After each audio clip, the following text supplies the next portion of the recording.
Welcome back to Life on the Narrow Road. I'm Daniel Ochoa, and today we're diving into the moment Joseph finally comes face to face with his brothers who betrayed him. And the kind of forgiveness he shows them is something most Christians completely overlook. Because Joseph didn't just let him off the hook. He didn't just say it's okay. He showed us a picture of divine forgiveness, the kind that heals, restores, and transforms. And make sure to stay with me until the end, because we're going to uncover a layer of this story most people miss. A layer that doesn't just reveal who Joseph was, it reveals the heart of Jesus himself. Now, let's start by reading Genesis 50, starting in verse 15. When Joseph's brothers saw that their father was dead, they said, "It may be that Joseph will hate us and pay us back for all the evil that we did to him." So they sent a message to Joseph saying, "Your father gave this command before he died. Say to Joseph, please forgive the transgressions of your brothers and their sin, because they did evil to you. And now, please forgive the transgressions of the servants of the God of your father." Joseph wept when they spoke to him. His brothers also came and fell down before him and said, "Behold, we are your servants." But Joseph said to them, "Do not fear, for I am in the place of God. As for you, you meant evil against me, but God meant it for good, to bring it about that many people should be kept alive, as they are today. So do not fear, I will provide for you and your little ones." Thus he comforted them and spoke kindly to them. So Joseph remained in Egypt, he and his father's house. Joseph lived 110 years, and Joseph saw Ephraim's children of the third generation. The children also of Machir, the sons of Manasseh, were counted as Joseph's own. And Joseph said to his brothers, "I am about to die, but God will visit you and bring you up out of this land to the land that he swore to Abraham, to Isaac, and to Jacob." Then Joseph made the sons of Israel swear, saying, "God will surely visit you, and you shall carry up my bones from here." So Joseph died, being 110 years old. They embalmed him, and he was put in a coffin in Egypt. That's where the book of Genesis ends, not with revenge, but with redemption. What's fascinating is that years have passed since Joseph forgave his brothers, yet they were all still afraid. That's why they said, "It may be that Joseph will hate us and pay us back for all the evil that we did to him." Even after years of kindness, they still were living in fear.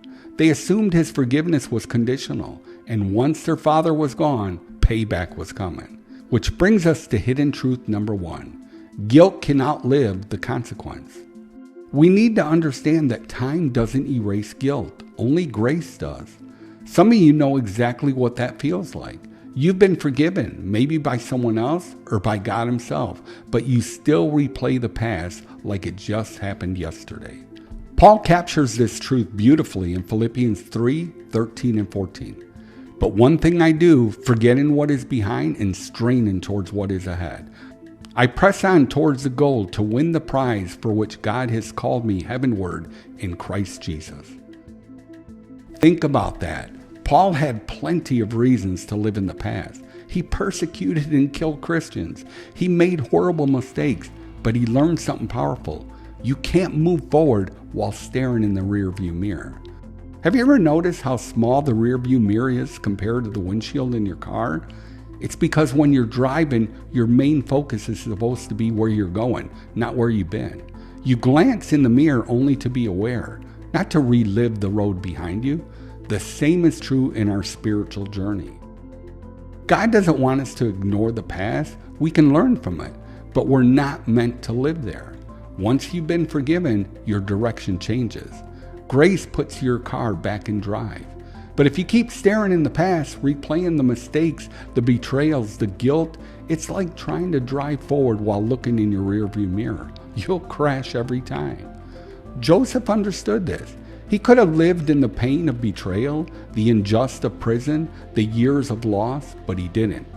Because faith always looks through the windshield of God's purpose, not the mirror of man's failure. That's why he could forgive his brothers, because it is only when you stop staring at what's behind you that you start seeing where God has taken you. There's a famous quote, and I don't remember who said it. You can't change the past, but you can miss the future by holding on to it. I love that. Now in verse 17, we learn that Joseph wept when his brothers spoke to him. He wasn't crying because he was angry. He was crying because they still didn't know his heart. Which brings us to hidden truth number 2. It grieves God when his children still live as slaves to guilt after he's already set them free. C.S. Lewis once wrote this: "To be a Christian means to forgive the inexcusable because God has forgiven the inexcusable in you." C.S. Lewis' quote gets to the very heart of what Joseph's brothers completely miss. The kind of forgiveness that flows from understanding the depths of our own sin. When Lewis said to be a Christian means to forgive the inexcusable because God has forgiven the inexcusable in you, he meant that true forgiveness isn't about deciding whether someone deserves mercy. It's about remembering that God forgave us when we were undeserving, when our actions were, in his eyes, truly inexcusable. That kind of grace changes how we see others. Joseph understood this. Instead of replaying the betrayal, the lies, and the years of suffering, he saw God's mercy in his own life, and that empowered him to extend forgiveness his brothers had no right to expect. Lewis is reminding us that Christians forgive not because the offense is small, but because God's forgiveness towards us was so great. That's grace. That was Joseph's heart, and his brothers didn't get it. Joseph's first words back to his brothers are among the most profound in all of Scripture. "Do not fear, for I am in the place of God." He had every right, humanly speaking, to seek revenge, but he refused to take God's seat. However, that's what a lot of Christians do. They take matters into their own hand. Why? Because they forget Romans 12:19. "Beloved, never avenge yourself, but leave it to the wrath of God, for it is written, 'Vengeance is mine, I will repay,' says the Lord." When someone hurts you deeply, the kind of wound that lingers for years, everything in us wants to make them feel what we felt. That's human nature, to have this desire for revenge that feels justified. But revenge is really the moment I step into God's judgment seat, thinking I know better than he does on what should happen to that person. Think about Job. God allowed Satan to test him, to strip away his wealth, his children, even his health. And Job endured for a while. But eventually, his pain and confusion, he began to question God. And that was his mistake. Not that he was honest about his suffering, but that he tried to sit in God's seat without realizing it. And that's what many of us do today. When Job demanded answers, God responded with questions. "Where were you when I laid the foundation of the earth? Can you command the morning and cause the dawn to know its place? Have you entered the storehouse of the snow?" In other words, God was saying, "Job, you see the pain, but you don't see what I see. You don't see the purpose." We, the readers, know something Job didn't. There was a heavenly conversation happening behind the scenes. God wasn't punishing Job. He was showing Satan the strength of Job's faith. That's why God asked Satan, "Have you considered my servant Job? There is no one like him." Job couldn't see that. If he could have, he would have never questioned God's goodness. And that's the same truth for us. Which brings us to hidden truth number 3. True humility understands its limits. We don't always see what God is doing behind the scene. Sometimes he allows us to be hurt, not to destroy us, but to develop us. Not to punish, but to prove the strength of faith he's building inside of us. So when you're tempted to take revenge, we need to stop and remember, we don't see the full picture. If Job had seen the heavenly conversation, he never would have questioned God's goodness. And if we could see what God is doing through our pain, we wouldn't question his justice. That's why Joseph refused to take God's seat. He trusted that the same God who allowed the hurt could also redeem it. When Joseph says, "I am in the place of God," he's staying out of the judgment seat of God and allowing the one who owns it to stay in it. Forgiveness doesn't minimize the offense. It magnifies our trust in God's plan. Joseph says the line that everyone knows, but few truly understand. "As for you, you meant evil against me, but God meant it for good."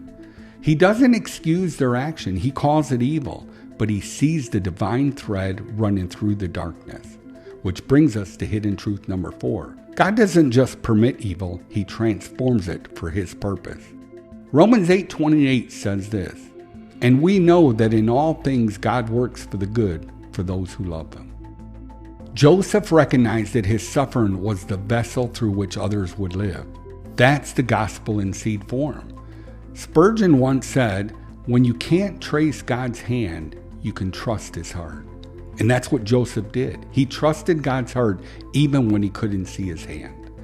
Then in verse 21, it says this, "So do not fear, I will provide for you and your little ones." He didn't just say, "I forgive you." He said, "I will provide for them and their children." Hidden truth number 5, forgiveness that doesn't lead to compassion is incomplete.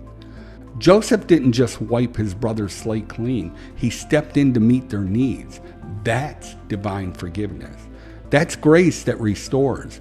And that's exactly what Jesus did for us. He didn't simply pull us out of the pit of hell. He also gave us the Holy Spirit to transform us from the inside out. Why?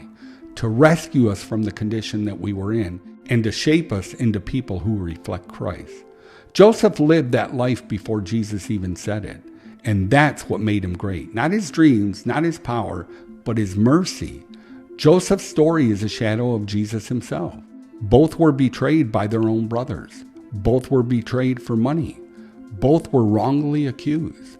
One was thrown into the pit and the other into prison. Both were elevated to the right hand of the king. And finally, both forgave and saved the very ones who betrayed him. Timothy Keller once said, "The cross is proof that God can take the worst thing ever done and make it the best thing ever done." I love that. That's Genesis 50:20 in one sentence. Joseph's story points to the cross, the ultimate moment when evil's intention met God's redemption. Here's something Joseph understood that most of us still miss today. God's grace doesn't take away man's responsibility to obey his word. We live in a time when many churches talk about grace, but not transformation. It's like a get-out-of-hell-free card, where grace and forgiveness is preached, but not repentance. They talk about God's love, but rarely about our responsibility to respond to that love through obedience.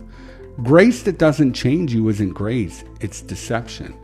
Titus 2:11 and 12 says this, "For the grace of God has appeared, bringing salvation for all people, training us to renounce ungodliness and worldly passion, and to live self-controlled, upright, and godly lives in the present age." True grace doesn't just save us from sin, it trains us to walk away from it. Joseph knew what it meant to walk in obedience, even when obedience came at a cost. Remember when Potiphar's wife tried to seduce him? Joseph didn't flirt with temptation, he ran. And what did that get him? Prison time, false accusation, years of pain for doing the right thing. And yet, after all that, he didn't let bitterness take root. He didn't say, "What's the point of following God if this is what I get?" Instead, he stayed faithful, always looking through God's windshield, not the rear view mirror. That's because God's grace has done something inside of him that no amount of human willpower could ever do. The same grace that gave him strength to run from sin also gave him strength to forgive sin. That kind of forgiveness isn't natural, it's supernatural. It's the evidence of a changed heart. And that's why Romans 12:2 says this, "Do not be conformed to this world, but be transformed by the renewal of your mind, that by testing you may discern what is the will of God, what is good and acceptable and perfect." When the world says get even, grace says let go. When the world says protect yourself, grace says trust God. That's not human effort, that's divine transformation. Forgiveness, like Joseph, doesn't come from trying harder, it comes from being changed deeper. Here's the key that we need to understand. Our ability to forgive and the actions of the person who hurt us are not connected. If they were, that wouldn't be grace, it would be fairness. And if forgiveness depended on fairness, Jesus never would have gone to the cross. A.W. Tozer once said, "Grace is the good pleasure of God that inclines him to bestow benefits on the undeserving." That's what Joseph demonstrated. He didn't excuse sin, he overcame it through a transformed heart. Grace didn't make him passive, it made him powerful, not in position, but in mercy. And here's the other side of that truth. God's grace doesn't erase our responsibility. The same grace that forgave Joseph's brother is the grace that called them to bow before him and face what they have done. So here's what we learned from Joseph's forgiveness. Forgive completely, not just with words, but with restoration. Refuse to stay out of God's seat. Trust him with justice. Recognize purpose in pain. God can turn harm into holiness. Reflect God's heart. Comfort others, speaking kindly, and meet their needs. Your pain may not make sense right now, but like Joseph, you may look back one day and say, you meant it for evil, but God meant it for good. Mark Twain once wrote, forgiveness is the fragrance that the violet sheds on the heel that has crushed it. That's Joseph's story, and it can be ours. And that's the road we're called to walk. There's a reason it's called the narrow road. If this message spoke to you, don't forget to like, subscribe, and share it with someone who needs to be reminded that God's grace redeems every story. If you're struggling to live with the kind of faith and forgiveness Joseph had, then don't stop here. Click right here to watch my video called Why We Fail to Do What We Ought to Do. It'll open your eyes to what really holds us back from living the way God intended. Remember, the narrow road isn't always the easy road, but it is the only road that leads home. Until next time, God bless, and I hope to see you all in our Father's home.